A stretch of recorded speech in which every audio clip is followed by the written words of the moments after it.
Welcome to today's lesson. Today we will learn about node analysis. Node analysis is a process of finding node voltages in an electrical circuit.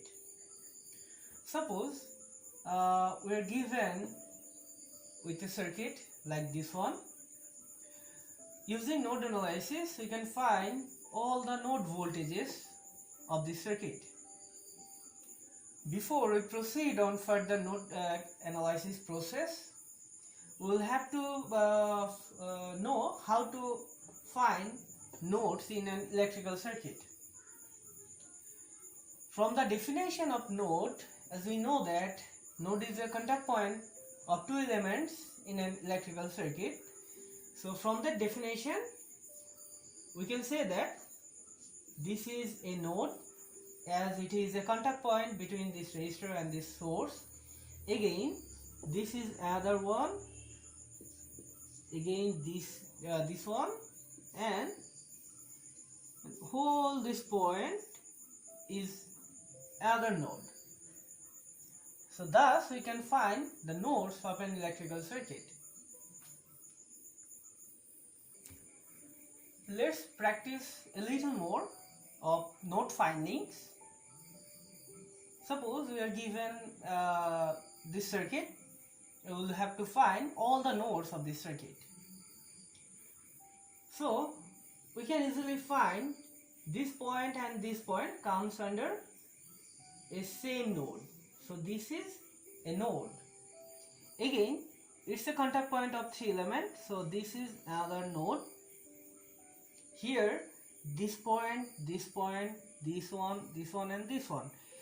In between these points, there are no elements. So these points will come under a single node. So we can mark like this one. So this will come under a single node. So from this point of view, we can say that there are three nodes of this circuit.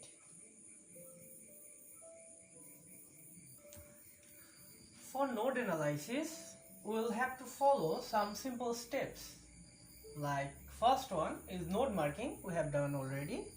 Second one, we will have to consider a reference node or a ground node. With the reference of which node we will have to detect all the node voltages. Third one is we will have to write a node equation, and node equation is nothing but a KCL equation of a node. And after writing node equation, we can easily solve all the node voltages of a circuit. Suppose we are asked to calculate node voltages of this circuit, a very simple circuit. So now we will follow all the steps we have already mentioned. Our first step was node marking or node finding. So we can easily detect this node. It's a contact point in between this resistor and voltage source. Again, it's a contact point of three resistors. This one is another one, as it is a contact point in between these two resistors. And this point, and this point will come under a single node. So we can say that we have four nodes in this circuit. Okay. Our second step was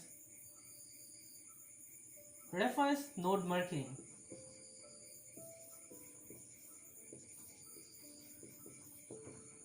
Okay. So for marking reference node, we will try to consider any terminal close to a voltage source. So among these four nodes, we can take any one as reference node, but we'll try to consider this one or this one as reference node, because these two nodes are adjacent to this voltage source. So we can either choose this one or this one. Okay, I will choose this one as reference node. After considering a reference node, we will have to mark it as a ground node. Okay, so this is our reference or ground node. If you consider this node as our ground point or 0 voltage, we can easily detect that this node will definitely be 10 volt, because the potential difference in between these two nodes will definitely have to be 10 volt, as this source is 10 volt source. If we chose this node as reference node or 0 volt, this node will be negative 10 volt, because for that case also the potential difference should have to be 10 volt. Okay, so now we have taken this one as a reference node, and we have already found that this node is of 10 volt, and now we have only two unknown nodes, so we can mark this one as V1 and this one as V2, and now we will follow our final step, right? Node equation. So we have only two unknown nodes, and now we will write node equation for these two unknown nodes. And we already know that node equation is nothing but KCL equation. So we will now apply KCL for these two nodes. So we can write at V1. For writing KCL equation or writing node equation, we will consider this node as superior at higher potential, and we will consider all the currents are leaving from this node. So now we will write KCL equation for this node. So the current leaving from this node through this branch will look like this one. Their difference of potential divided by their resistance. So it will be V1 minus 10 divided by 2. Again, the current flowing through this resistor will be the potential difference between two nodes and their divided by their resistance. So it will be V1 minus 0, as this is our reference node, and divided by this resistor. Again, we have another branch with this node. So the current flowing through this resistor will be the potential difference between two nodes, V1 minus V2, divided by their resistor 4. So it will look like V1 minus V2 divided by 4 and equal to 0 according to Kirchhoff's current law. All the currents of this summation of all the currents of this node will be equal to 0. So this is our node equation, and now we can easily simplify this equation. After simplification, we can find that our equation will look like this one: 13V1 minus 3V2 equals 60. This is our first equation. Now we will develop another node equation for V2. So we can write at V2, our node equation will be, okay, for this case, for writing node equation for V2, we'll now consider V2 as superior potential or higher potential, and all the currents are leaving from this node. So the current flowing through this branch and in that direction, it will look like V2 minus V1 divided by 4, and the current leaving this node and flowing through this resistor will look like V2 minus 0 potential divided by their resistance. So along with this node we have two branches only, and we have already two current equation, so it will be equals to 0 according to KCL. So after simplification we can find a simple version of this equation, and it will look like this one: minus 5v1 plus 9v2 equals 0. This is our second equation. So solving these two equations, equation 1 and 2, we can easily find our node voltages as V1 and V2, and that was our main target, to find all the node voltages. So we have all the node voltages of this circuit. As we take this one as reference node, so it will be 0 volt.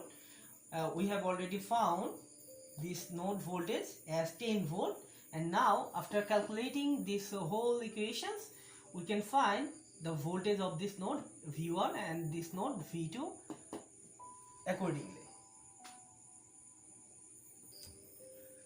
Suppose we will now solve another circuit we are given.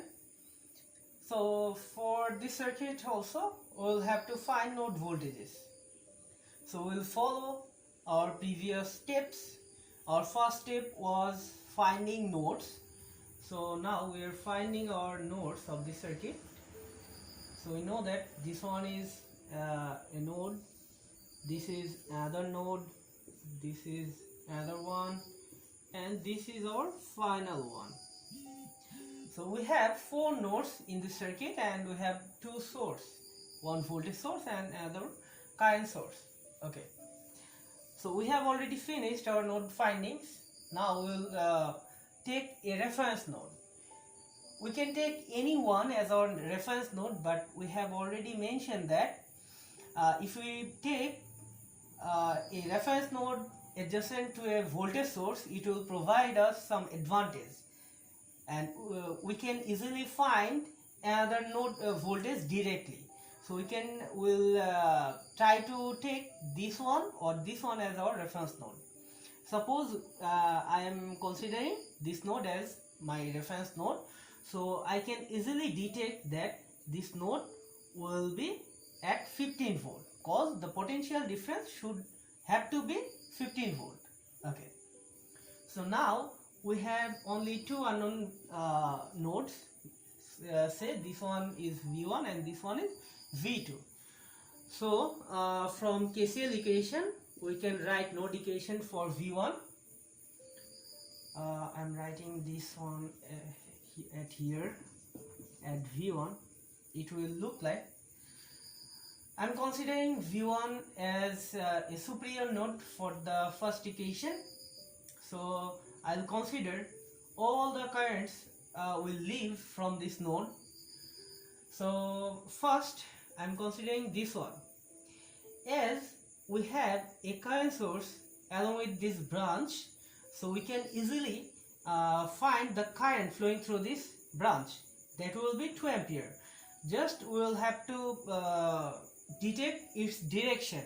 If the direction of current source and our consideration is same, the current will be positive, and if the direction of current source and our consideration is in opposite direction, so it will be negative current. Okay, but for our given circuit, the direction of current source and our consideration are same, so we can write the current flowing through this branch is 2 ampere. Again, the current flowing through this resistor from this one to this one is like V1 minus 15 divided by resistance 3, and the current flowing through this resistor is V1 minus 0 divided by 2. V1 minus 0 divided by 2 equals 0. So this is our first equation for this node. Again, we can write another node equation for V2. So at V2 we can write, now I will consider V2 as superior potential, and all the currents will leave from this node. So the current flowing through this branch will now negative 2 ampere. Why? Because my considered direction and the actual direction of source are in opposite direction. So the current flowing through this branch will be negative 2 ampere. Similarly, the current flow through this resistor will be it's V2 minus 15 volt divided by 4. Again, the current flowing through this resistor will be V2 minus 0 divided by the value of resistor.